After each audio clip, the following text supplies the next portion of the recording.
नमस्कार, मैं डॉक्टर अजय कुमार मिश्र, प्राचार्य बीआरडी बीडी पीजी कॉलेज आश्रम बरहज देवरिया, आज आपके बीच उच्च शिक्षा अतीत से वर्तमान तक पर चर्चा करने के लिए उपस्थित हुआ हूँ।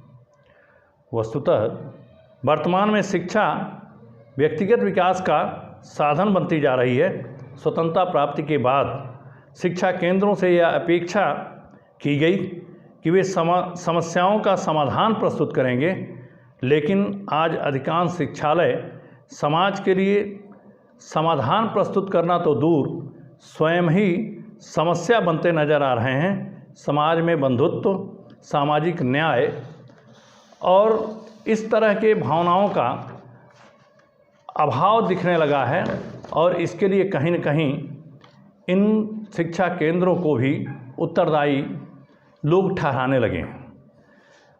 वर्तमान समय में देश में कुल 297 विश्वविद्यालय और लगभग 11,000 से अधिक महाविद्यालय हैं, जिनमें लगभग 80 लाख से अधिक विद्यार्थी शिक्षा प्राप्त कर रहे हैं। इन विद्यार्थियों के लिए लगभग 3,42,000 शिक्षकों की आवश्यकता है, लेकिन इसे अदूरदर्शिता कहा जाए या शिक्षा के प्रति उदासीनता कहा जाए कि आज भी उच्च शिक्षा में लगभग 75,000 से अधिक शिक्षकों के पद रिक्त हैं। यहाँ तक कि उच्च शिक्षा में कार्यरत शिक्षकों के सेवानिवृत्त होने के लगभग 5 से 7 वर्ष बाद शिक्षकों की नियुक्तियां हो रही हैं। अगर उत्तर प्रदेश की बात किया जाए तो लगभग 10 वर्षों से अधिकांश महाविद्यालयों में अस्थायी प्राचार्यों के पद रिक्त हैं। ऐसे में स्वयं अनुमान किया जा सकता है कि शिक्षा व्यवस्था, विशेष रूप से उच्च शिक्षा व्यवस्था, किस दिशा में आगे बढ़ रही है। हमारे पास यह सोचने के लिए समय नहीं है कि हम इसे किस तरह सुधार सकें। जहाँ तक उत्तर प्रदेश की बात है तो एक तरफ जहाँ 1946-47 में प्रदेश में 5 विश्वविद्यालय, 16 महाविद्यालय और 3 राजकीय महाविद्यालयों में लगभग 22,348 विद्यार्थी थे, वहीं आज लगभग 27 विश्वविद्यालय, 331 व्यक्तिगत प्रबंध तंत्र द्वारा संचालित महाविद्यालयों, 177 राजकीय महाविद्यालयों और लगभग 6,000 से अधिक स्व-वित्त पोषित महाविद्यालयों में 25 लाख से अधिक विद्यार्थी अध्ययनरत हैं। राज्य में प्रत्येक विश्वविद्यालय से लगभग औसतन 170 महाविद्यालय संबद्ध हैं। अभी कानपुर विश्वविद्यालय से संबद्ध महाविद्यालयों की संख्या लगभग 800 से अधिक थी, जिसमें से कुछ महाविद्यालयों को अलग कर लखनऊ विश्वविद्यालय से संबद्ध करने का कार्य किया गया है।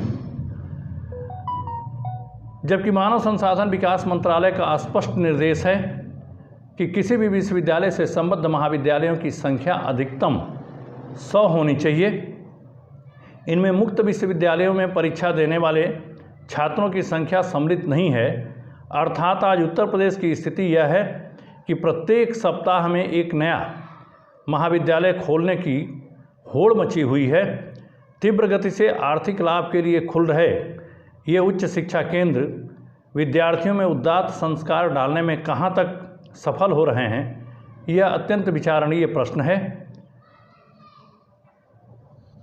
शिक्षा केंद्रों के सफल संचालन के लिए जिस तरह की नीतियां बननी चाहिए, नई शिक्षा नीति ने एक आस जगाई है कि अब उसे पटरी पर लाने की दिशा में अगर इसे ठीक ढंग से सुचारू रूप से लागू किया गया तो हम आगे बढ़ सकेंगे।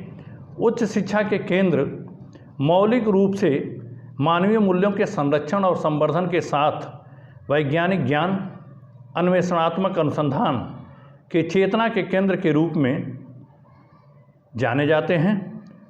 वहीं शिक्षा का उद्देश्य समाज में एकीकरण एवं संगठन उपलब्ध करवाना एवं बालक तथा बालिकाओं को आत्मनिर्भर बनाने के साथ ही उनका बौद्धिक, शारीरिक नैतिक, सामाजिक एवं आर्थिक विकास करना भी होता है, जिससे कि वह भविष्य में अपने संपूर्ण पर्यावरण के साथ सफल अनुकूलन करते हुए विकास कर सकें और अपने ज्ञान तथा सामाजिक एवं सांस्कृतिक विरासत को दूसरी पीढ़ी तक सफलतापूर्वक पहुंचा सकें।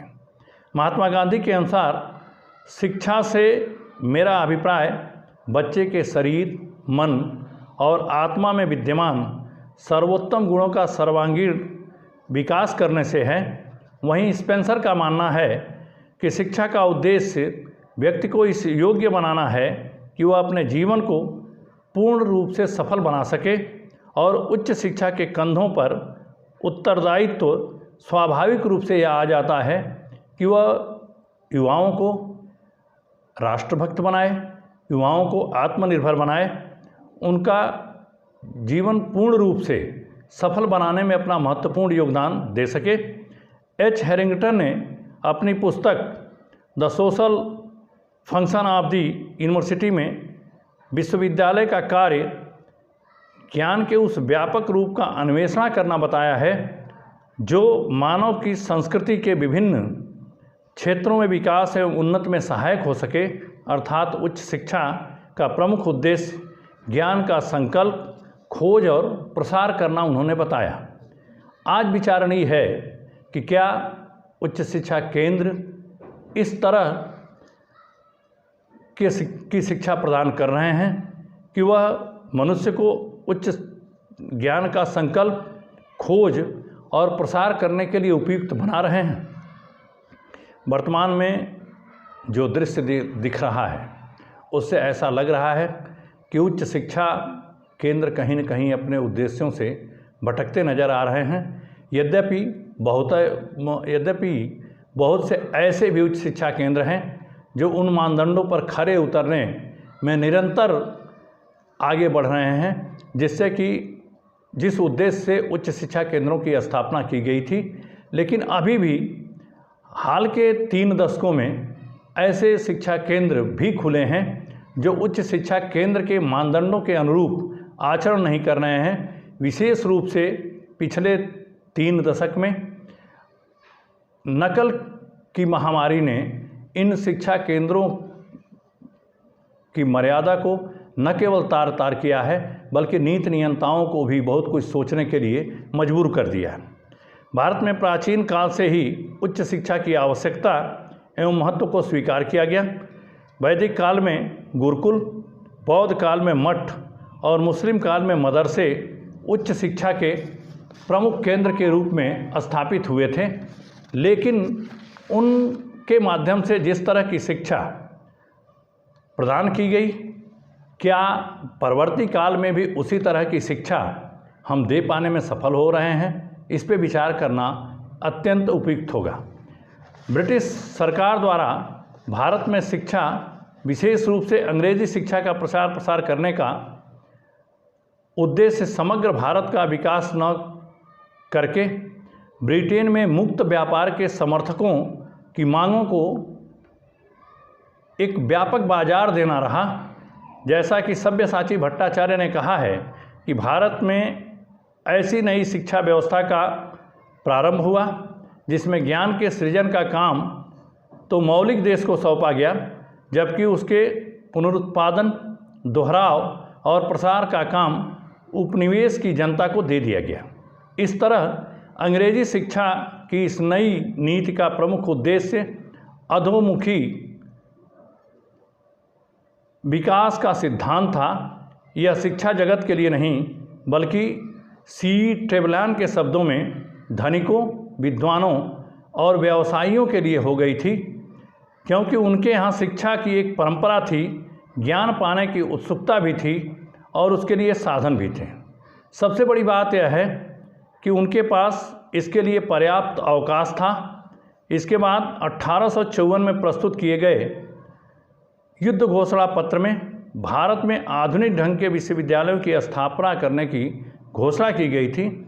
इस नीति का प्रस्ताव यह था कि जहां अत्यधिक शिक्षित भारतवासियों का एक अपेक्षाकृत छोटा समूह प्रशासन के निचले पदों के लिए आवश्यक होगा, वहीं व्यापक जनता को ऐसे श्रमिक बनाने के लिए उपयोगी और व्यवहारिक ज्ञान मिलेगा जो साम्राज्य के व्यापक संसाधनों का विकास कर सके। साथ ही साथ बाजार की तलाश में लगी ब्रिटिश वस्तुओं की गुणवत्ता को महत्व देने वाले अच्छे उपभोक्ता भी बने।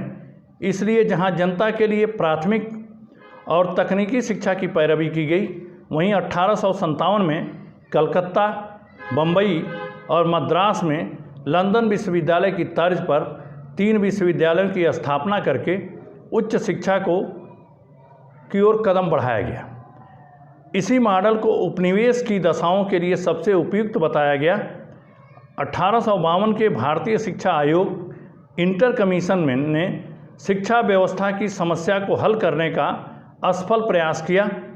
उसने थोड़े से लोगों के लिए उच्च अंग्रेजी साहित्यिक शिक्षा और जनता के लिए तकनीकी शिक्षा के बीच नए आयाम ढूंढने के लिए भारतीय लोगों को गुमराह करने का प्रयास किया और भारत में उच्च शिक्षा की आवश्यकता को अत्यधिक बल नहीं दिया। इसका भी एक प्रमुख उद्देश्य यही रहा होगा कि तत्कालीन यूरोप में हो रही औद्योगिक क्रांति के लिए शिक्षित मजदूरों की व्यवस्था बड़े पैमाने पर की जाए। स्वतंत्र भारत में उच्च शिक्षा का किसी भी राज्य में विकास करने में महत्वपूर्ण योगदान माना गया।